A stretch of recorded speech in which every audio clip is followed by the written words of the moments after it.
Obrigado, presidente. Obrigado a todos. Hoje venho aqui apresentar este relatório a um projeto importantíssimo que dispõe sobre a inclusão de medidas de conscientização, prevenção e combate à erotização infantil nas escolas públicas do Brasil.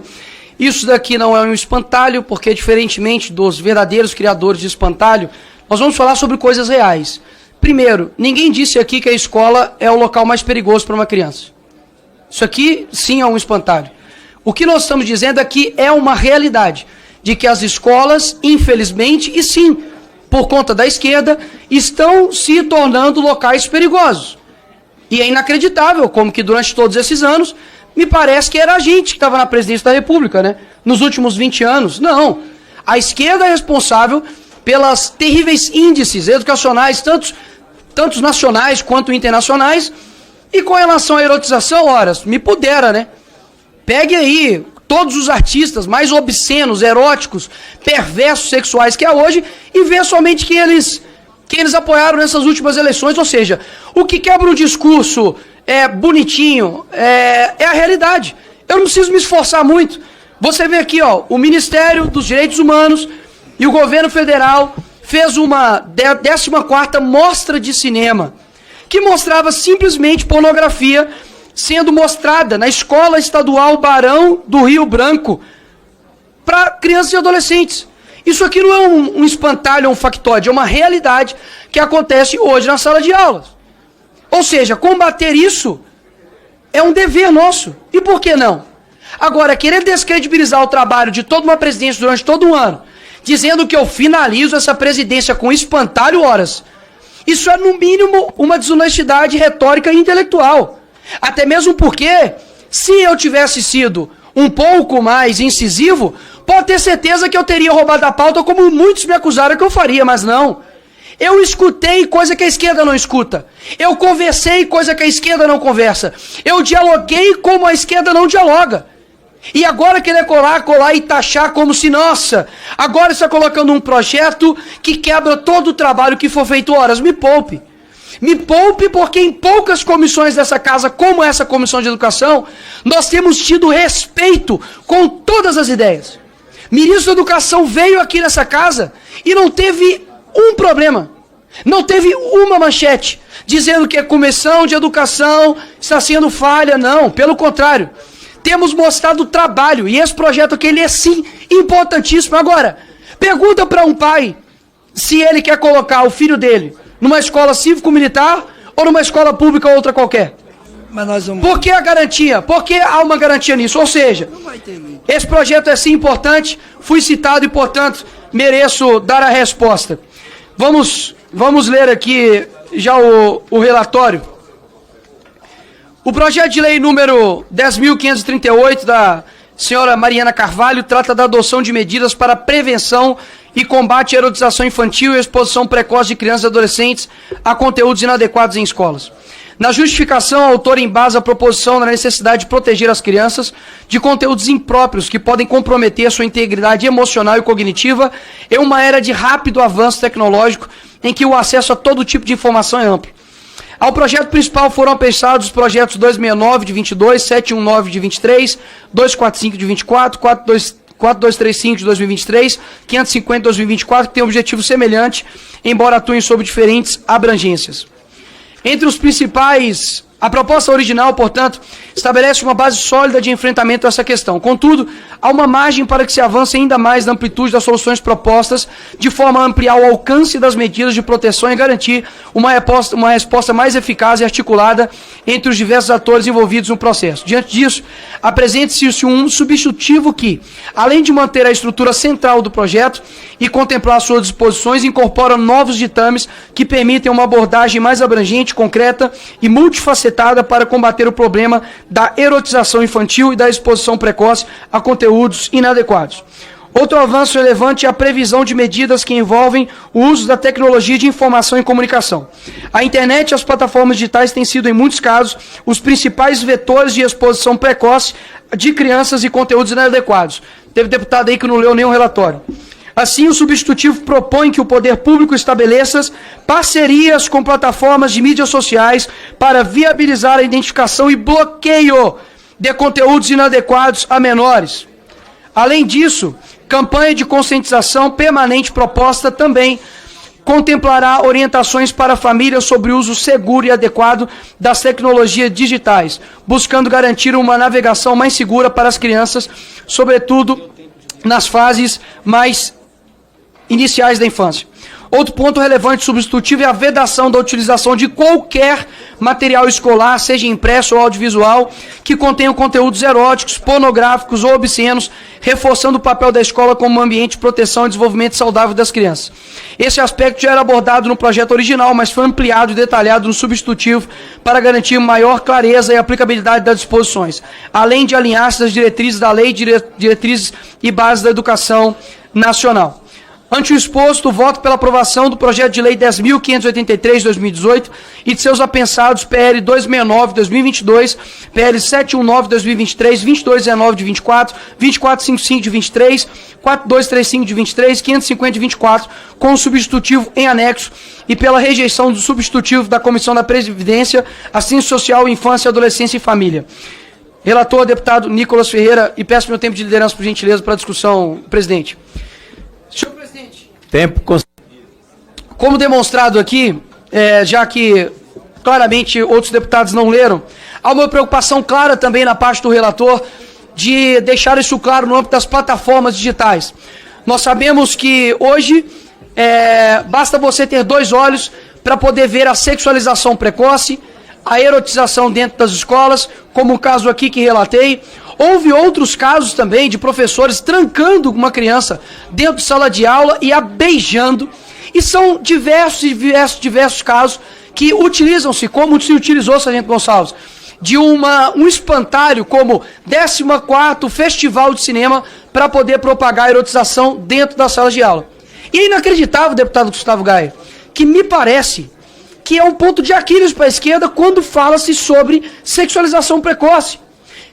Quero recordar aos senhores de que quando houve a divulgação do filme O Som pela Liberdade, que tratava sobre os casos de tráfico sexual, sobre pedofilia, a esquerda, e posso falar aqui a esquerda porque de fato foi, fez campanha contra, colocando como conspiracionistas.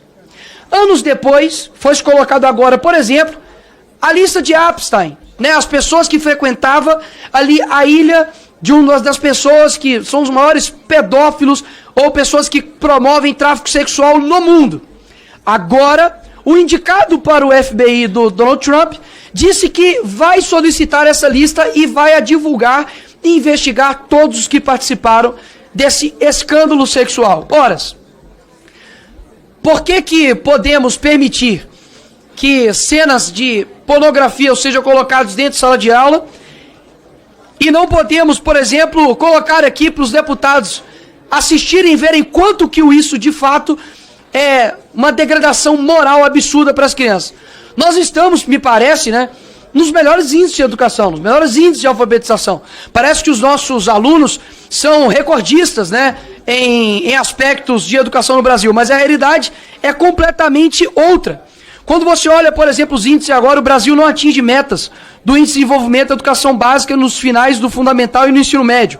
Só 1% dos alunos no Brasil tem desempenho máximo em ciências e matemática, ou seja, são diversos índices que mostram que a educação no Brasil e os índices que nós estamos agora não é uma crise, é um planejamento. É bom para um governo, como o governo do PT, ter cada vez mais uma população com uma deficiência educacional. Porque as pessoas, quero recordar aos senhores, que agora, recentemente, votaram infelizmente enganadas com a barriga, sendo prometidas picanha, cerveja e benécias. Essas mesmas pessoas, mais carentes e mais humildes, estão sofrendo na mão dos que têm poder. É um escárnio, assim, de um nível, isso aqui ultrapassa, tá, Sargento Gonçalves? A sua oposição direita, esquerda, centro, não importa.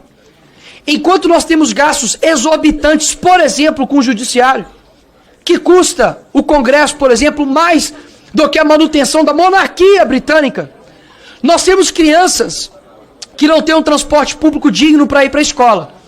Nós temos que fazer isso aqui para que alunos do ensino técnico, por exemplo, recebam dinheiro, né, público para poder ter uma merenda. Nós temos que fazer isso aqui para poder as escolas terem estrutura educacional, seja um quadro, seja uma lousa, seja uma carteira, enfim. É simplesmente inacreditável como muitas das vezes nós estamos aqui, e eu compartilho do mesmo sentimento do deputado Gustavo Gaia quando nós estamos conversando, de que as coisas poderiam ser muito mais simples. Mas vejam, senhores, eu quero que vocês levantem aqui a realidade para ver quem de fato está contra os projetos bons para o nosso país.